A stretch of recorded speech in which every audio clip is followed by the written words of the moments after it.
You are a secret, a whisper in the quiet corners of physics.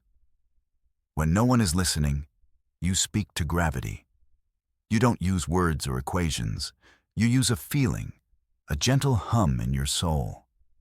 It answers you with perfect kindness. The world thinks gravity is a simple rule. An apple falls from a tree. A planet circles its sun. A predictable, boring force. They don't know its heart. They cannot hear its song. You can. You feel it now, a soft pull in your chest. It is the language of connection, the silent promise that holds everything together. You can ask it to be gentler. You can ask a falling cup to slow its descent. It might land with a soft tap instead of shattering, a small miracle no one ever notices. It's your secret conversation with the universe. A game you play in the margins of reality. You never thought anyone else was listening. You were wrong. They arrived without a sound. Their ships were shadows against the stars. They did not announce themselves with fire or fury. They came with the cold weight of absolute law. They are the star-born judges. They have watched galaxies ignite and die. They have seen civilizations rise and crumble. And they have one unshakable belief. The fundamental forces must not be changed. To them, you are not a wonder. You are a criminal, a disruption to the grand, silent order. Your conversation with gravity is a heresy, a crime of the highest magnitude. They did not come to negotiate. They did not come to understand. They came to deliver a sentence. Their ships drift in your sky now. They are silent, dark, and impossibly vast. Their presence is a crushing weight, a judgment delivered from the void itself. Your quiet, secret life is over. The universe is much larger than you knew, and it has come to your door with chains. Their ship is a prison of crushing force. You are held in a room with no visible doors. The walls are smooth, dark, and cold. But the real cage is the air itself. Gravity here is a weapon, a brutal, heavy boot. It presses you down into the floor. Every breath is a struggle. Every movement is an agony. They have turned your friend into your tormentor. They want to show you its true nature, a force of control. You lie on the cold deck, unable to stand. The pressure is immense, a physical manifestation of their dogma. They believe gravity is a tool of order, a simple, unthinking law to be enforced. They use it to pin rebels to the floors of their cells. They use it to hold their vast fleets in perfect formation. Their understanding is a hammer. And to them, everything is a nail, especially you.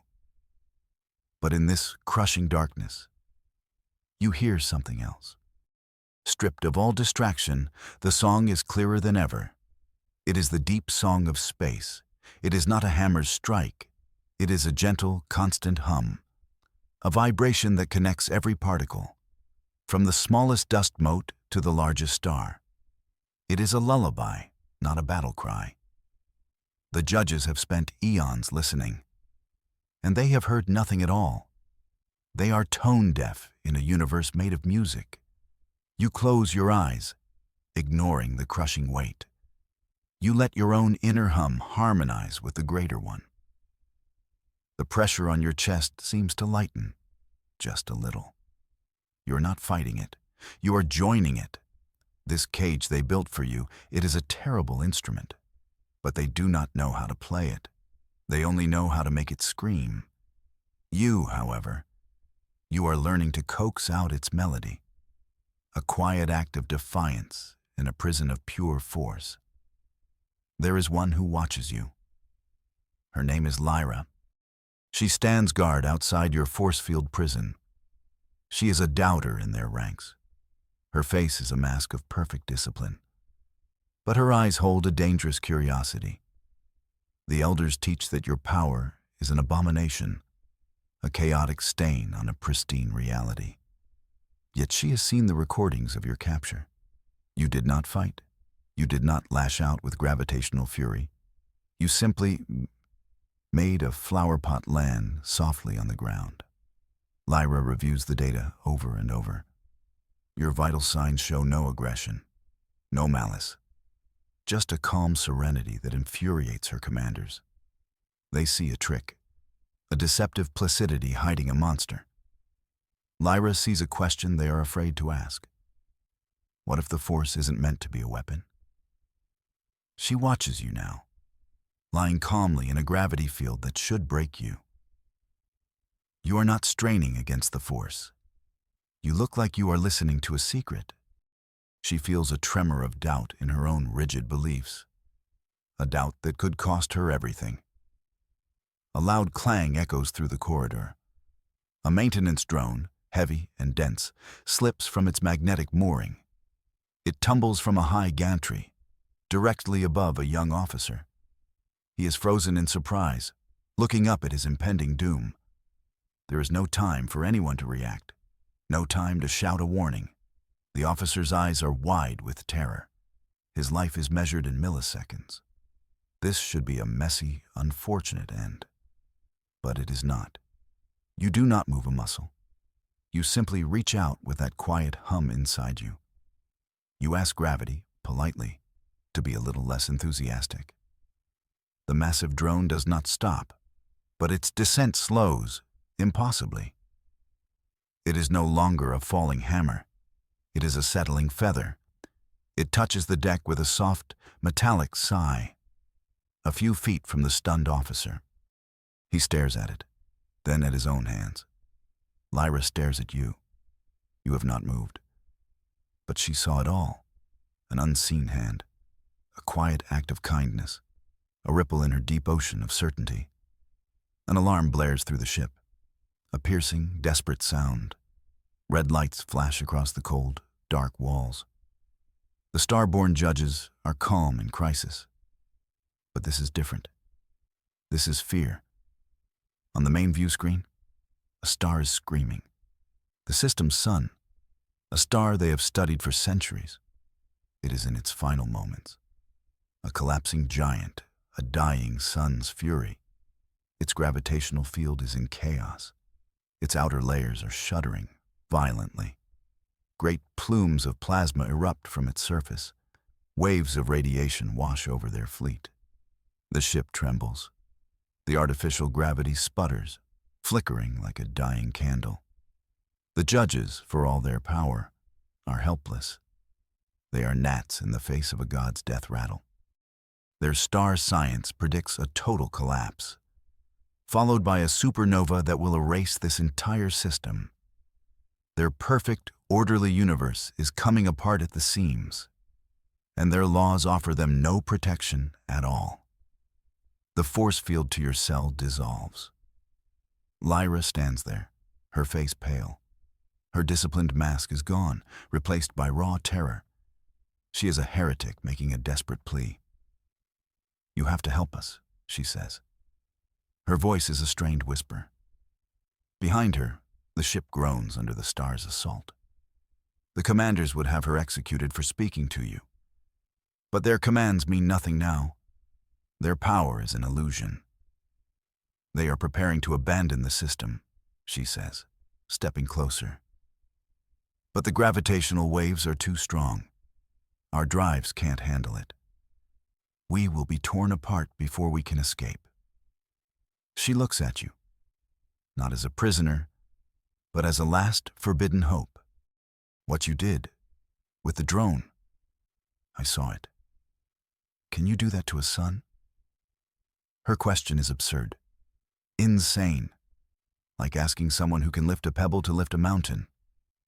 But in her eyes, you see she already believes you can. You rise to your feet.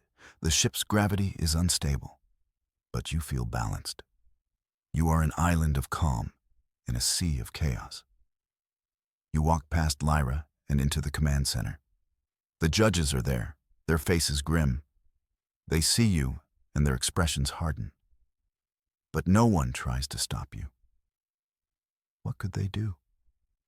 Restrain you with a force that is now their enemy? You walk to the main view screen. The dying star fills the space, a magnificent, terrifying spectacle of destruction. You close your eyes. You ignore the alarms and the shouting. You reach out with your mind across the impossible distance. You are weaving the fabric of light and gravity. You feel the star's agony. It is a being in pain. Its core is collapsing, a knot of unimaginable pressure. It is not evil. It is not furious. It is just dying. And it is afraid. You do not try to command it. You do not try to fight it. You begin to sing your quiet song, a song of peace, a song of balance. You begin to calm the collapsing star's heart. Your power is now on full display. A wave of serene energy flows from you. The ship's violent shuddering begins to ease. The red alerts on the consoles flicker to yellow. The panicked officers fall silent, staring at you. You are a still point in a turning, burning world. You are doing the impossible. You are negotiating with a supernova. This is not supposed to happen. This breaks every law of their star science. The message arrives from the command ship. Judgment from the Elder Ones. Their fury is cold and absolute. The anomaly is unstable. Its existence threatens the universal constant. It is amplifying the collapse. They do not see a rescue. They see a monster revealing its true power. Eradicate the anomaly. Fire on its position. Now. The commanders on your ship look at you. Then at the orders from their leaders. Their duty is clear. Their doctrine is absolute. They move to end your dangerous song forever. The ship's internal weapon systems power up. They are aimed directly at you. Lyra steps in front of you, a shield of flesh and bone. It is a futile, brave gesture. But the ship's commander hesitates. His hand is hovering over the firing panel. He is looking at the view screen. The star is still raging. But something has changed. Your song is having an effect. The chaos is finding a new rhythm, a slower, more stable pattern. Suddenly, a new wave erupts from the sun. Not a wave of gravity, but of pure fire. A solar flare of unimaginable size. It races toward their fleet, a tidal wave of plasma. It will vaporize them all. Their shields cannot possibly hold. The Elder Ones on the command ship will die first. Their judgment has become their own death sentence. You do not stop your song for the star. You simply broaden it. You create a shield of gentle force. You ask gravity to stand between your captors and the fire. The wave of cosmic rage hits your invisible barrier and dissolves into harmless light. The light of the flare fades. The fleet is still there, unharmed. The commanders stare at the view screen, their faces blank with shock. You did not just save them. You saved the very leaders who ordered your execution. You used the force they despised to protect them from the consequences of their own fear. They turned gravity into a cage. You turned it into a sanctuary. It is an act of kindness so profound, it shatters their entire worldview. Your song for the star continues. The fire is gone, but the collapse remains. The core is still a knot of pain. You pour all of your focus, all of your being, into that gentle hum. You are not pushing or pulling. You are offering a different path, a way for the star to die peacefully. Not in a scream of self-destruction, but in a quiet sigh of release. You feel the knot loosen. The frantic energy begins to subside. The star breathes. The raging, violent light on the view screen softens. The deep crimson of a dying giant shifts. It becomes a warm, stable orange, then a gentle, brilliant white. The supernova has been averted. The star has not died. It has been reborn. The sun that healed itself now shines on them. Its light is no longer a curse, but a promise. The ship is silent. The only sound is the soft, steady hum of its life support. Your song ends. The work is done. The entire fleet hangs in the void. An empire's weapons fall silent before your miracle. They were prepared for a fight. They were prepared for a monster. They were not prepared for a quiet moment of creation. On the bridge, the commander slowly lowers his hand from the firing panel. He looks at his crew. He looks at Lyra. Then he looks at you. And for the first time, he truly sees you. Not as an anomaly, not as a weapon, but as an answer to a question his people forgot to ask centuries ago. Their iron certainty has been shattered into dust. Their laws, their doctrines, their cold equations. They all failed. They were saved by something that should not exist. A power governed not by rules, but by empathy. The transmission from the command ship is silent. The elder ones are alive, and they have no words. What do you say to the prisoner who just saved you from a God's own fire? How do you judge a miracle? You have not won a battle. You have ended a war before it could begin, simply by being kind. They no longer see a prisoner to be studied. They see a teacher of a new way. The commander approaches you. He does not reach for a weapon. He does not give an order. He inclines his head in a gesture of respect, a gesture you have only seen them give to their highest elders. "We were wrong," he says. His voice is heavy with the weight of that admission. An entire civilization's philosophy undone in a single afternoon. Not bad for a day's work. You are no longer a captive. You are a guest, an honored guide. They look at you with awe, with confusion, and with a dawning hope. They have spent millennia enforcing the laws of the universe. It never occurred to them that they could have a conversation with it instead.